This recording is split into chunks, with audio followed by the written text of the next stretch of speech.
follow me." It all started with this short, sharp, and undeniable command. This voice didn't stem from the noise of the physical world. It wasn't a footstep in the corridor, nor an echo from the courtyard. It was an invitation that tore through the fabric of reality, entering that cold, humble convent room in Poland. The date was the early 20th century. A young nun, praying in the silence of her cell, Saint Maria Faustina Kowalska, suddenly found herself on the edge of the world she knew.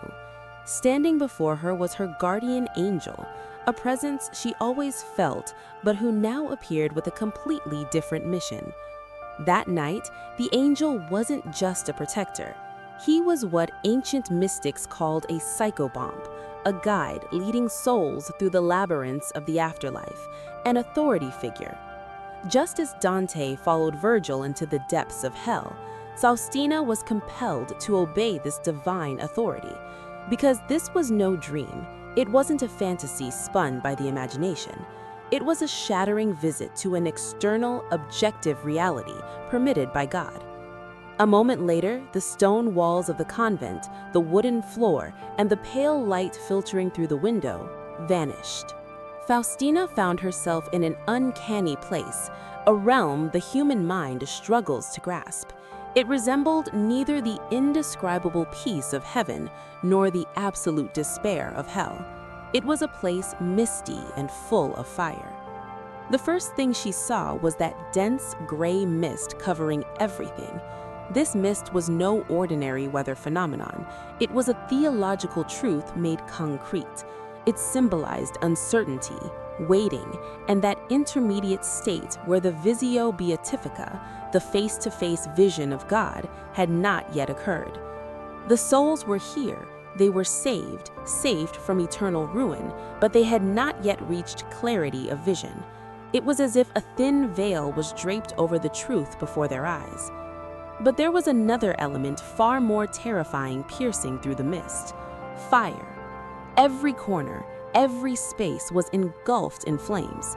This was a fire representing the fierce, intense, and transformative power of purification. Yet a mind-bending paradox was at play here.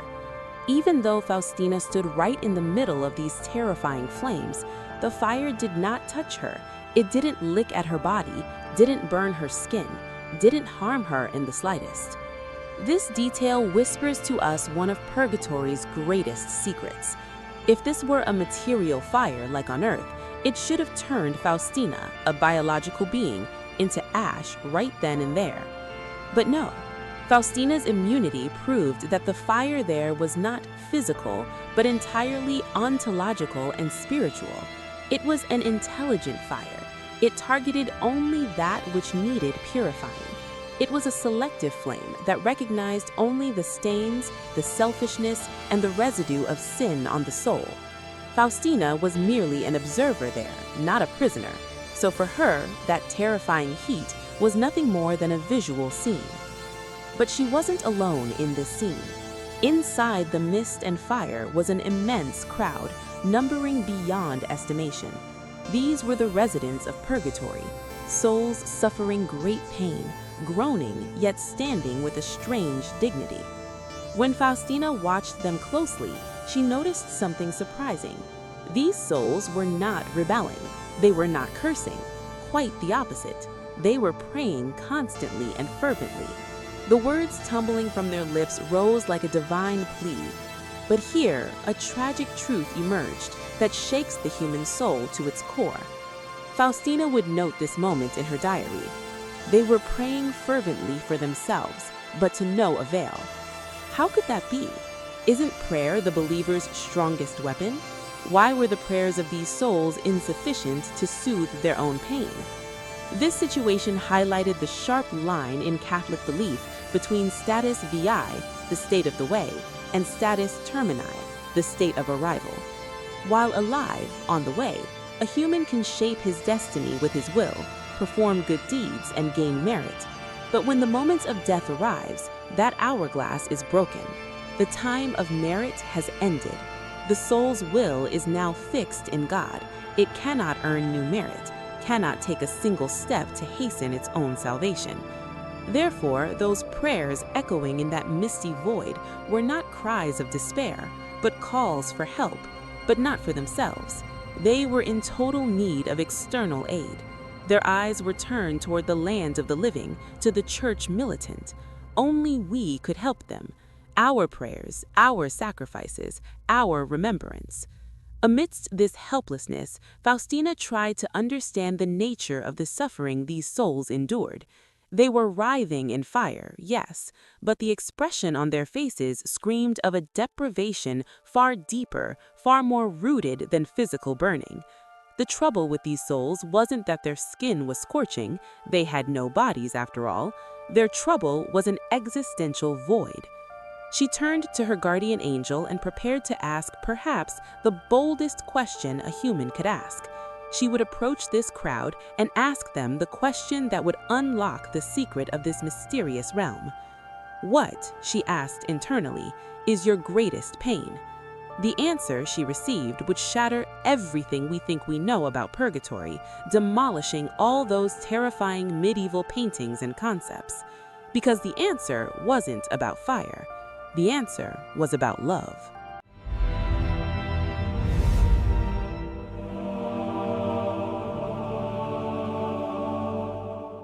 Faustina's question hung in that misty void like an echo. What is your greatest pain? This question wasn't mere curiosity.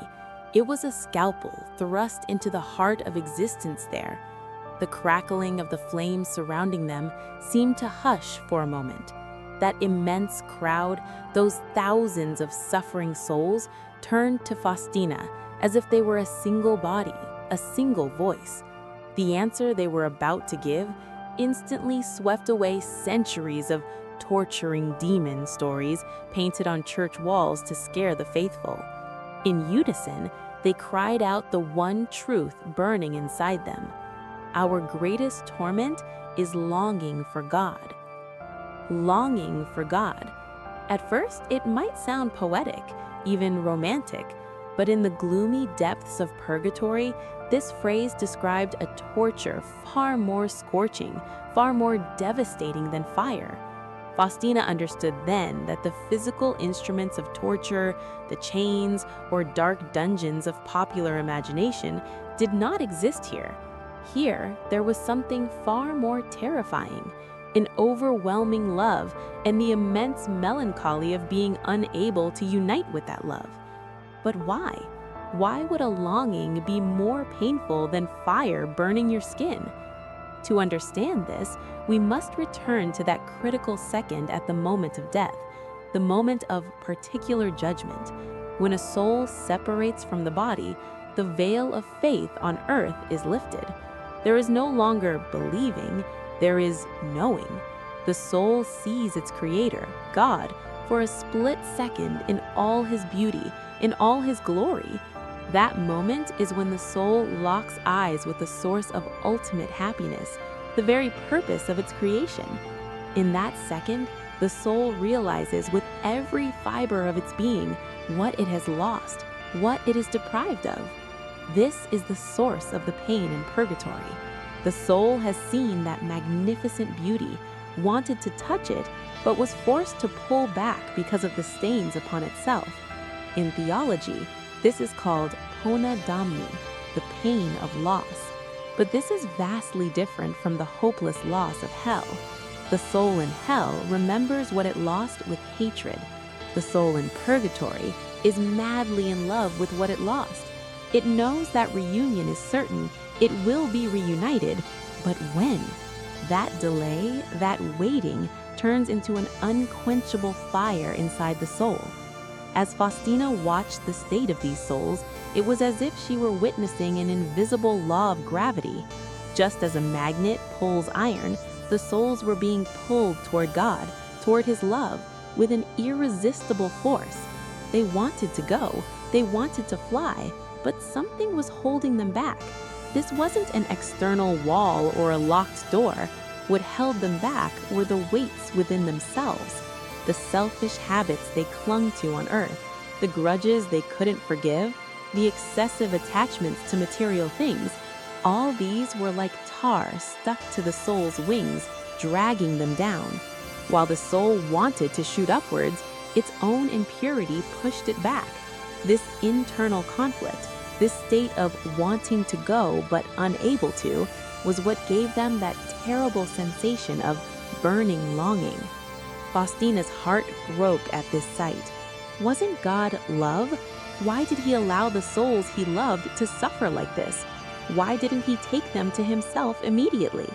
Just then, she heard an inner voice answering her questions. It was the voice of Jesus Christ himself, summarizing the reason for purgatory's existence in a single sentence. My mercy does not want this, but justice demands it. This sentence revealed the most delicate balance of the universe, that tension between divine justice and mercy. God's mercy, in truth, did not want those souls to suffer even for a second. His heart beat to take his children into his paradise immediately. But God was also the owner of absolute order and justice. Think about it. A person may have made mistakes, broken hearts, and been selfish throughout their life. Even if they repent before dying, the damage these sins left on their soul, the distortions in their character, and the disruption they caused in the universal order still remain. The guilt may be forgiven, but the debt is not paid. If purgatory did not exist, due to God's justice, a soul with the slightest stain, the slightest dust of selfishness, could not enter heaven, into that pure light, because impurity cannot dwell alongside purity. Therefore, purgatory was actually not God's wrath, but his divine invention, an intermediate formula that allowed mercy to save that soul while fulfilling the demands of justice. Faustina realized that the process here was not revenge, it was rehabilitation. It was like a patient admitted to a hospital, undergoing a painful treatment to be healed. The souls in purgatory were paying for the penances they didn't do on earth, the patience they didn't show, and the lack of love they didn't repair, now with this fire of longing for God. This fire was not burning to destroy them. On the contrary, it was burning away that tar, that weight upon them, leaving behind only pure gold, the essence of the soul. The souls were burning because they loved. They were burning because they were being purified. However, this purification process took place in an unbearable, suffocating atmosphere. The heavy air created by mist, smoke, and longing was nearly crushing the souls. As Faustina wondered if there was any light of hope within this darkness, the scene began to slowly change. A glimmer appeared in the leaden sky of purgatory. The groans of the souls gave way to whispers. In the midst of that terrible heat, a cool, refreshing breeze suddenly blew. Out of the darkness approached a luminous figure who looked as if she didn't belong in this place of suffering at all. When the souls saw her, they called out to her by name, but that name was not Mary. In the middle of this dark sea, they had given her a name far more meaningful, far more salvatory. They called her the Star of the Sea.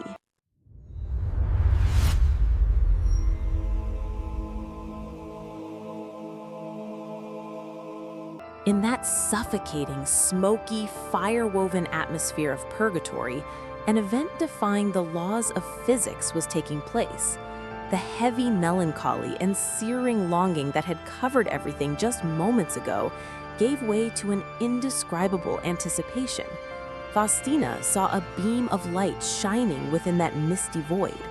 This light pierced through the uncanny grayness of purgatory, carrying peace to wherever it touched. The source of the light was the Virgin Mary. However, the depiction of Mary here was vastly different from the static, ornate queen figures we see in church-stained glass. She entered this place not like a monarch, but like a nurse on a battlefield, or a lighthouse guiding ships through a stormy sea. The souls trembled with joy when they saw her. Faustina witnessed the souls calling out to her. None addressed her by her formal titles. in the terror and need of that moment, they had found the most fitting name for her, Stella Maris, that is, Star of the Sea. The choice of this name was by no means a coincidence. Throughout history, sailors struggling in the middle of the ocean in pitch darkness against raging waves would look to a single star in the sky, the North Star, to find their bearings. That star was the guarantee of a safe return home. The souls in purgatory felt exactly the same way. They were in the middle of a seemingly endless sea made of pain and longing. They were drowning. They were drifting. Mary was the sole assurance in that dark sea, preventing them from sinking and showing them the route to the harbor of heaven. Mary's presence instantly changed the enclosed, oppressive, and claustrophobic atmosphere of purgatory. Faustina felt a physical shift in the space as she moved among the souls. That scorching, searing fire of longing for God was still there, but where Mary passed, the quality of this fire changed. In her diary, Faustina explained this effect with a single word, yet a very powerful theological concept: refreshment. In Latin, refrigerium. In ancient Rome, this word described a cup of ice-cold water or a cool shade offered to someone working under the sun in the scorching heat of summer. Think about it. You are in a desert, about to die from thirst and heat. Someone comes and touches your lips with cool water or pulls you into the shade of a tree. The desert is still a desert, the sun is still high, and your journey is still long. But that moment of refrigerium, that refreshment, gives you the strength to continue. It soothes your pain. It allows you to catch your breath. This was exactly the function of the Virgin Mary in purgatory. She was not plucking souls out of there because the purification process was not yet complete. The soul needed to burn and be cleansed by that fire of longing. Mary was not overruling the decree of justice, but she was carrying the cooling effect of mercy right into the harsh and searing fire of justice. Faustina watched in amazement. Mary went to the suffering souls, touched them, and spoke to them. Her every touch erased that unbearable feeling of abandonment within the souls. They knew now that they were not alone. Mary was practically saying to them, "Hold on, the reunion is near. God has not forgotten you. I am here and I have brought his love to you." This visit was not just an emotional consolation for the souls. It was an ontological infusion of strength. Mary walked through purgatory as the ambassador of pure mercy. She introduced a mother's tenderness into a prison where the penalty required by God's justice was being executed. In her presence, the sting of the fire turned into a touch of love. As Dante described in the Divine Comedy, Mary was an intercessor there. But in Faustina's vision, this intercession was far more tangible, far more visceral. Thanks to this coolness she brought, the souls remembered once again that their suffering was not meaningless torture, but a preparation. Mary instilled hope in them, and in purgatory, hope was a currency as valuable as prayers. As the light began to slowly recede, Faustina noticed a change in the faces of the souls. The deep sorrow from a moment ago had given way to a patient waiting. They were still burning, but they were no longer despairing, because the star of the sea had shown them the course. The harbor was there. They just needed to swim a little longer, to be purified a little more. But Faustina's journey through purgatory would not end here. From among that general crowd, that sea of nameless faces, some would step forward. Faustina would learn through terrifying encounters that purgatory is not just a theological concept, but a place filled with individuals who have a story, who have a name, and who have very concrete demands from the living. As the general picture blurred, a familiar face was about to appear before Faustina. A nun, dead, buried, and presumed forgotten, would call out to Faustina from beyond the grave. And this call would answer the question, what do they expect from us, with spine-chilling clarity.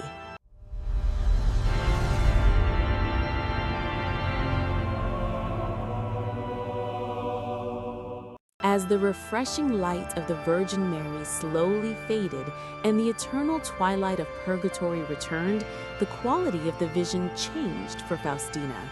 No longer was she watching that massive, anonymous crowd from afar. The scene narrowed. The focus shifted to singular stories. Faustina was about to experience in a shattering way that purgatory was not just a theological waiting room, but a place filled with individuals who had a memory, a name, and a personality. A familiar silhouette separated itself from within that misty and fire-filled space. This was no stranger. It was Sister Dominic, someone Faustina knew from her life on Earth, perhaps someone she greeted in the hallways or prayed alongside. However, Dominic's state was far removed from her calm demeanor in the convent. When Faustina saw this deceased nun standing before her, she felt to her very marrow that death was not an extinction, but merely a change of location. Sister Dominic had appeared to Faustina to let her know she was still suffering. This encounter was living proof that souls can communicate their state to the living and demand concrete help, a prayer. The lines of communication hadn't been cut. The frequency had just changed. Faustina immediately turned to prayer, but the reality of purgatory wasn't limited to mere words. Another case she witnessed turned into a miracle, proving the visual impact of prayers. In paragraph 58 of her diary, Faustina records a spine-chilling scene. Again, a nun stood before her, but this time the situation was far more dire. The nun was writhing in terrible flames. This fire was engulfing her, wrapping around her, but not consuming her. In horror, Faustina asked if her prayers were of any use. The nun replied, "Yes, your prayers are helping me, but it is not enough. I need more." Upon hearing this, Faustina launched a spiritual mobilization. She didn't just pray, she begged God for that nun. She offered up her own sufferings. And then the miracle happened. A while later, that nun appeared again, but this time those terrible flames had been extinguished. That suffocating smoke had dispersed. The nun's face was no longer twisted in pain, but was beaming with indescribable joy. This was a before and after picture. Faustina had personally witnessed how the prayer of a living person could physically change the destiny, the atmosphere, and the pain of a soul in the afterlife. This was no longer an abstract matter of faith. This was a law of spiritual physics. But perhaps the most striking, mysterious, and economic event occurred late one night. Faustina had retired to her room, but she wasn't alone. A soul was persistently following her, an invisible presence trailing her like a shadow. Although this resembles a scene from a horror movie, Faustina did not panic. She knew the rules of the spirit realm.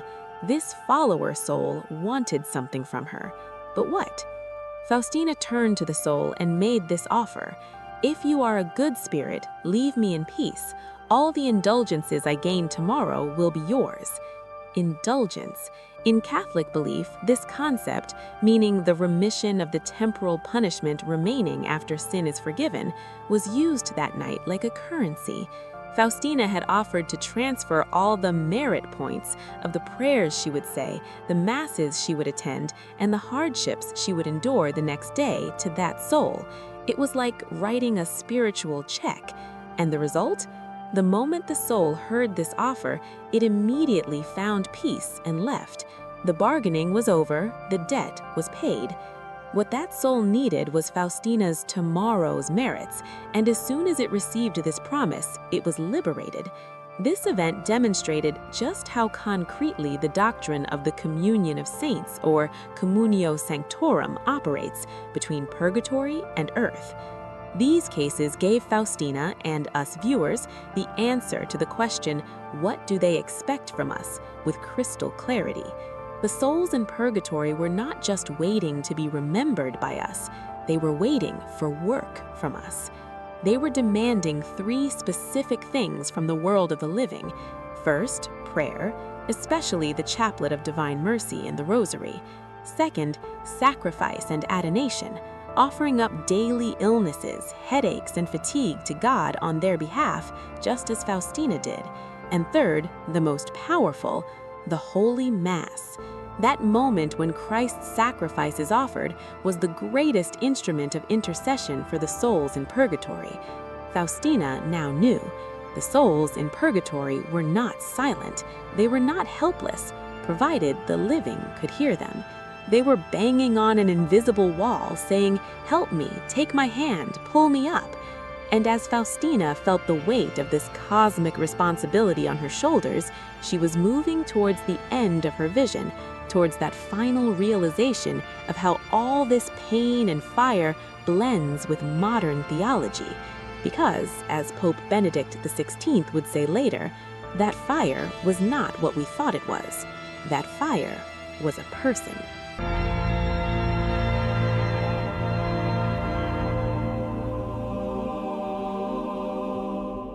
Saint Faustina's visions of mist and fire were recorded in the world of the 1930s, a time when the footsteps of war were already audible.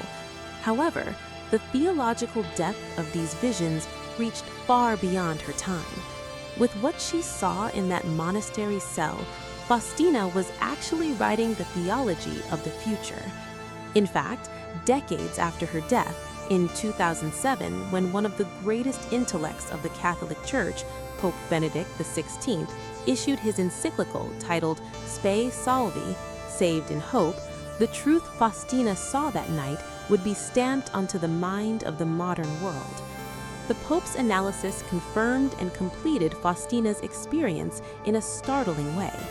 Benedict brought a revolutionary interpretation to the concept of purgatorial fire, which had occupied human minds for centuries. According to him, this fire was not an external instrument of punishment, not a furnace nor a torture device. The Pope said, "The fire is Christ himself." This sentence changed everything. At the moment of death, when the soul stands before the judge, it encounters his gaze. Jesus' gaze, full of love but seeing the truth in all its nakedness, is a fire that touches the heart of the soul. In that moment, the straw, the wood, the rubbish, the selfishness and the lies that a person has accumulated throughout their life are burned to ash by the fire of this gaze. This burning is painful because these evils have become a part of us, and rooting them out is like tearing away pieces of our own flesh. But at the same time, this pain is salvific. It is an operation that transforms man into pure gold, preparing him for God. This was exactly the reason why the souls in Faustina's vision said, "Our greatest pain is the longing for God." What burned them was not some unknown element, but the deep shame they felt in the face of Christ's love and their burning desire to be united with him. The fire was love itself, and they were burning with the pain of not yet being worthy of this love. So what is our role in this cosmic drama? We, the viewers behind the screen, the people caught in the hustle of daily life, where do we fit into this story? Faustina's legacy lays a very clear task upon us here. Purgatory is not a closed circuit. It is a permeable border between earth and sky, and we, the living, hold the keys that can unlock the doors of that border.